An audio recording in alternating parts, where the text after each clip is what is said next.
سے فارغ ہو کر کسی تسلی کی امید پر اپنا قرآن کھولتے ہیں اور ایک آیت پر آپ کی نظر پڑتی ہے۔ تھوڑی دیر پہلے تھمنے والے آنسو پھر سے بہنے لگتے ہیں، جس کی وجہ سے آپ جانماز پر تکلیف میں اپنے اللہ کے سامنے روئے تھے۔ اس بات کی تسلی قرآن کی آیتوں میں آپ کے سامنے ہوتی ہے۔ آپ کو لگتا ہے قرآن آپ سے باتیں کر رہا ہے، آپ کا رب آپ کو جواب دے رہا ہے۔ جب خدا انسان کے نصیب میں کوئی چیز لکھ دیتا ہے تو وہ اس کو ضرور ملتی ہے، لیکن وہ چیز انسان کے پسندیدہ وقت پر ملے یہ بات ضروری نہیں۔ اللہ کی مصلحت انسان کی محدود سوچ سے کہیں زیادہ ہے، اور اس کا مقرر کردہ وقت بھی، کیونکہ جب وہ عطا کرتا ہے تو ہمیں ہر مشکل سے بڑا صلہ دیتا ہے، اور جب وہ ہمیں کسی شے سے دور کرتا ہے تو یہ بھی اس کی نعمت کی ایک شکل ہوتی ہے۔ اصل بات بس انسان کے ایمان اور اس پر توکل کی ہے۔ صبر رکھیے، وہ ہر تکلیف اور ناانصافی میں آپ کے ساتھ ہے، اور جس کے ساتھ اللہ ہو اسے کسی اور کے ساتھ کی ضرورت نہیں رہتی۔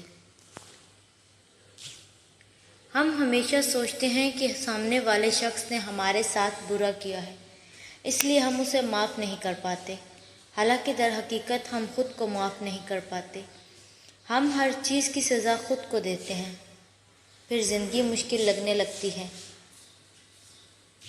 کسی کو کبھی نہیں، بس خود کو معاف کرنا سیکھو۔ خود کو سزا دینا بند کر دو۔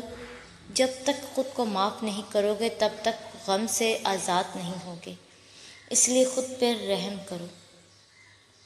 اور پھر ایک دن ایسا بھی آئے گا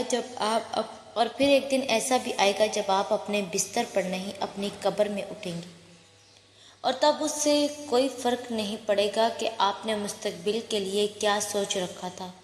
تب صرف اور صرف یہ بات معنی رکھے گی کہ آپ نے کیسے گزاری وہ زندگی جو آپ گزار آئے ہیں۔ اس لیے اٹھ جائیں اس سے پہلے کہ آپ قبر میں اٹھائے جائیں۔ ہر جان موت کو چکھنے والی ہے۔ کوئی بھی چیز جس کی امید آپ دوسروں سے کرتے ہیں، پہلے اسے خود میں پیدا کریں۔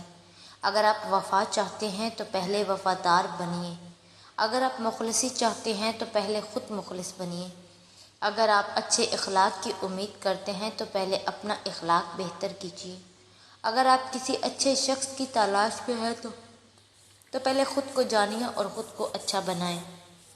لفظوں کا کھیل بھی عجیب ہے۔ لہجہ بدل جائے تو یہ لفظ تاثیر بدل دیتے ہیں، سمت بدل جائے تو مطلب بدل دیتے ہیں، کردار بدل جائے تو زندگی بدل دیتے ہیں، دل میں اتر جائیں تو خیال بدل دیتے ہیں۔ بڑا عجیب مزاج رکھتے ہیں یہ لفظ، خود وہیں رہتے ہیں انسان بدل دیتے۔ تحفہ دعاؤں کا تمہیں پہنچے میرا، سدا رہے تمہارے گرد خوشیوں کا گھیرا۔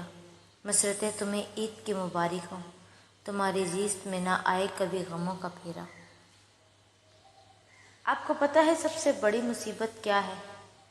آپ تب مصیبت میں نہیں پڑتے جب حالات آپ پر تنگ پڑ رہے ہوتے ہیں، جب بیماری آپ پر آ پڑتی ہے یا طوفان آپ کو اپنی لپیٹ میں لے لیتا ہے۔ سب سے بڑی مصیبت یہ ہے کہ آپ دوسروں کی خرابیوں کی خبر رکھنے والے بن جائیں، تب آپ اپنے لیے خرابی لاتے ہیں۔ لوگوں کے عیب چننا، طعنے دینا، غیبت کرنا، یہ ایسی برائیاں ہیں جو بظاہر کسی اور کو نقصان دے رہی ہوتی ہیں، لیکن پتہ ہے آپ بڑے اور لانگ لاسٹنگ یا پیچیدگی والے خسارے میں پڑ سکتے ہیں، کیونکہ اللہ نے واضح طور پر فرمایا ہے، بڑی خرابی ہے اور ہر اس شخص کے لیے جو لوگوں کے عیب چنتا رہتا ہے اور طعنے دیتا رہتا ہے۔ عقل مند کہتے ہیں کیچڑ میں پتھر نہ مارو، اپنا ہی دامن داغدار ہوگا۔ احتیاط کا اگلا درجہ یہ ہے کہ کیچڑ سے دور چلے جائیں، ورنہ کسی اور کے پتھر مارنے سے بھی آپ داغدار ہو سکتے ہیں۔ اپنے آپ کو ایسا بنا لیں، کبھی کوئی روئے تو اس کی خوشی کا باعث بن جائیں، کوئی تکلیف میں ہو تو اس کی راحت بن جائیں۔ کوئی پریشان حالت میں ہے تو اس کا سہارا بن جائیں، اپنے آپ کو بچائیں۔ کسی کو تکلیف دینے سے، کسی کے آنسوؤں کی وجہ بننے سے، کسی کے تڑپتا ہوا چھوڑنے سے، کسی کے غم کا ذریعہ بننے سے،